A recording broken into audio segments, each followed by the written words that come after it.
costs. Thank you. Is that enough for a pound? That's perfect. That's exactly what a pound costs, Frankie said. But as Nate opened up the bag to get a whiff of those BC buds he had traveled all this way for, Frankie tells him that wouldn't be wise. I mean, they didn't want to get caught from the smell.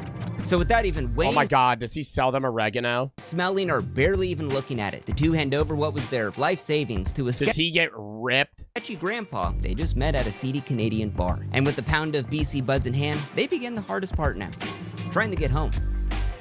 Now, according to High Times, the Canadian border is 5 times longer than the Mexican one. But there's no fence. I mean, you walk in the woods, next thing you know, you crossed international lines. And while thousands of smugglers hid weed in horse trailers, snowmobiles, sailboats, hollowed out logs, hell, even underground tunnels, hiking weed across the border was just the easiest, but also the riskiest. So the plan? Nate was gonna drive back home by himself. Wait, you could just walk across the Canadian border? There's not like a fence? Or like border patrol? I could just like walk into Canada and just be in Canada? By himself.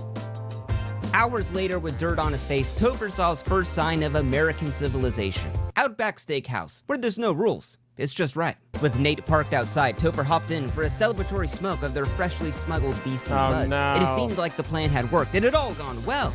But after the first hit, something was off. This wasn't the creme de la creme BC buds. No, Frankie had sold them Mexican brickweed at BC bud prices. Or in other words, this should have been $400 a pound, not $1,400. Frankie had sold them buds that were grown in Mexico, smuggled into the US, smuggled into Canada, and then smuggled back down to the United States. And that's when they learned you can't So it was trust shit weed.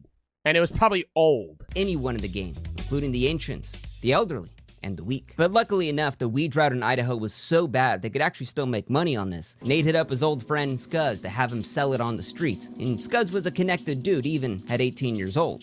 Selling it to every hood